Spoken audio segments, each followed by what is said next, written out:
Divine ഫെമിനൻ്റെ മുമ്പിൽ ഒരു option വെക്കുകയാണ്. നിങ്ങൾ ആരെ സെലക്ട് ചെയ്യും? ഡിവൈനെ സെലക്ട് ചെയ്യുമോ അതോ മാസ്കുലിനെ സെലക്ട് ചെയ്യുമോ എന്ന് പറഞ്ഞു കഴിഞ്ഞാൽ ഡിവൈൻ ഫെമിനൻ എനർജി എപ്പോഴും എനിക്ക് എൻ്റെ മാസ്കുലിൻ വേണം, അതാണ് എൻ്റെ ഹാപ്പിയസ്റ്റ് ലൈഫ് എന്നാണ് പറയാറ്. സോ ഡിവൈൻ ഫെമിനൻ എനർജിക്ക് എപ്പോഴും മാസ്കുലിനോട് സിമ്പതിയാണ്. ഒരിക്കലും പൂർണ്ണമായിട്ടും റിജക്റ്റ് ചെയ്യാനുള്ള ഒരു മനസ്സൊന്നും ഫെമിനൻ എനർജിക്ക് വരില്ല. അപ്പോൾ നമുക്കറിയാവുന്ന ഒരു കാര്യം എന്ന് പറയുന്നത് മാസ്കുലിൻ്റെ അവേക്കണിങ് എപ്പോൾ നടക്കുമെന്ന് പറഞ്ഞു കഴിഞ്ഞാൽ ഡിവൈൻ ഫെമിനൻ എനർജി അവരുടെ എനർജി ഫുള്ളും മാസ്കുലിൻ നിന്ന് വിഡ്രോ ചെയ്ത ആ ഒരു മൊമെൻറ്റിൽ, ലെറ്റ് ഗോ ചെയ്ത ആ ഒരു മൊമെൻറ്റിലാണ് മറ്റേ സൈഡിൽ അവേക്കണിങ് സ്റ്റാർട്ട് ചെയ്യുന്നത് എന്ന് നമുക്കറിയാം. സോ ഡിവൈൻ ഫെമിനൻ എനർജിക്ക് എപ്പോഴും മാസ്കുലിനോട് ഒരു സോഫ്റ്റ് കോർണറാണ്. അവരെ ഹേർട്ട് ചെയ്യാനോ സങ്കടപ്പെടുത്താനോ അല്ലെങ്കിൽ റിജക്റ്റ് ചെയ്യാനോ ഒന്നും അവരെ കൊണ്ടാവില്ല. ഇത് യൂണിവേഴ്സിന് നല്ലപോലെ അറിയാം. അപ്പോൾ നമുക്കറിയാവുന്ന ഒരു കാര്യം എന്ന് പറയുന്നത് feminine energy fully let go ചെയ്ത ശേഷമാണ് മാസ്കുലിൻ്റെ അവേക്കണിങ് നടക്കുന്നത് എന്നാണ്. അത് ശരി തന്നെയാണ്. പക്ഷേ മാസ്കുലിൻ ആയിട്ടുള്ള ആ ഒരു ഡിറ്റാച്ച്മെൻറ്റ് എങ്ങനെ നടക്കും, എങ്ങനെ യൂണിവേഴ്സ് നടത്തിപ്പിക്കും? കാരണം ഫെമിനൻ എനർജി എന്ന് പറയുന്നത് ഭയങ്കര ഒബ്സസ്ഡ് ആണ് മാസ്കുലിൻ്റെ മുകളിൽ ആൻഡ് ഇമോഷണലി ഭയങ്കര കണക്റ്റഡും ആണ്. ഇങ്ങനെയുള്ള ഒരു സിറ്റുവേഷനിൽ വെറും 1% ചാൻസ് മാത്രമേ മാസ്കുലിൻ ആയിട്ടുള്ള യൂണിയൻ ഉള്ളൂ എന്ന് പറഞ്ഞാൽ പോലും അത് മതി എന്ന് പറഞ്ഞിരിക്കുന്ന ഒരാളാണ് ഫെമിനൻ. സോ യൂണിവേഴ്സിന് ഡിവൈൻ അത് അറിയുന്ന കാരണം കൊണ്ട് തന്നെ നിങ്ങളെ പുഷ് ചെയ്ത് നിങ്ങൾ ഡിവൈന് പ്രയോറിറ്റി കൊടുക്കുന്ന പോലത്തെ ഒരു സിറ്റുവേഷൻ നിങ്ങളുടെ ലൈഫിലുണ്ടാവും. അതിന് നിങ്ങളുടെ ട്വിൻ ഫ്ലെയിം തന്നെ കാറ്റലിസ്റ്റ് ആവും. സോ ആക്ച്വലി മാസ്കുലിൻ്റെ റിയൽ അവേക്കണിങ്ങിൻ്റെ മുമ്പ് നമ്മൾ ഡിവൈൻ ഫെമിനൻ്റെ ജേർണി നോക്കുകയാണെങ്കിൽ ഒരുപാട് കഷ്ടതകൾ അനുഭവിച്ചിട്ടുണ്ടാവും, ഒരുപാട് സഫറിങ് അനുഭവിച്ചിട്ടുണ്ടാവും.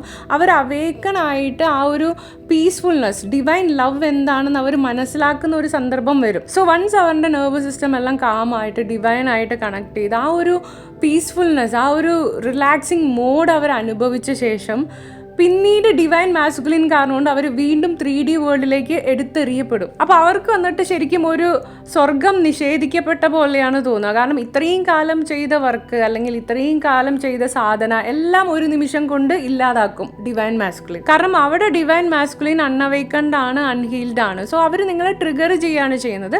ആ ട്രിഗർ നിങ്ങൾ അക്സെപ്റ്റ് ചെയ്യുകയും ചെയ്യും, നിങ്ങൾ 3D വേൾഡിൽ വീഴും ചെയ്യും. അതോടെ നിങ്ങൾ ഇത്രയും കാലം അനുഭവിച്ച പീസ്ഫുൾനെസ്, ശാന്തത ഒക്കെ ഇല്ലാതാവും. ആൻഡ് ഓൾറെഡി നിങ്ങൾ വന്നിട്ട് ഡിവൈൻ്റെ ആ ഒരു പീസ്ഫുൾനെസ് അനുഭവിച്ച കാരണം കൊണ്ട് നിങ്ങൾക്കിപ്പോൾ അറിയാം ആരെക്കൊണ്ടാണ് നിങ്ങളെ സേവ് ചെയ്യാൻ പറ്റുക എന്ന്. അപ്പോൾ ഡിവൈൻ ഫെമിനൻ എന്ത് ചെയ്യും?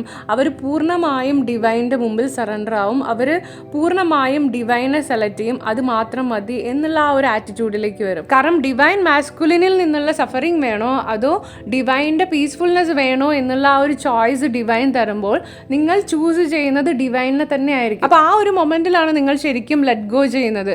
അവരുടെ എനർജിയെ നിങ്ങളിൽ നിന്ന് പൂർണ്ണമായും സന്തോഷത്തോടെ ടാറ്റ പറഞ്ഞ് അയക്കുന്നത് അപ്പോഴാണ്. അതിനുശേഷമാണ് ശരിക്കും പറഞ്ഞാൽ മാസ്കുലിൻ്റെ അവേക്കണിങ് തന്നെ സ്റ്റാർട്ട് ആവുന്നത്. ഇവിടെ ഡിവൈൻ്റെ കളി എന്താണെന്ന് പറഞ്ഞു കഴിഞ്ഞാൽ ഡിവൈൻ ഫസ്റ്റ് ഡിവൈൻ്റെ പീസ്ഫുൾനെസ്, ഡിവൈൻ്റെ സ്നേഹം എന്താണെന്ന് നിങ്ങൾക്ക് മനസ്സിലാക്കിപ്പിച്ച് തരും. അതിനുശേഷം അതില്ലാത്ത അവസ്ഥ നിങ്ങൾക്ക് മനസ്സിലാക്കിപ്പിച്ച് തരും. അപ്പോൾ നിങ്ങൾ ഫോഴ്സ്ഫുള്ളായിട്ട് അല്ലെങ്കിൽ നിങ്ങൾ സ്വന്തം വില്ലിങ്നെസ്സോട് തന്നെ ഡിവൈനെ സെലക്ട് ചെയ്യും.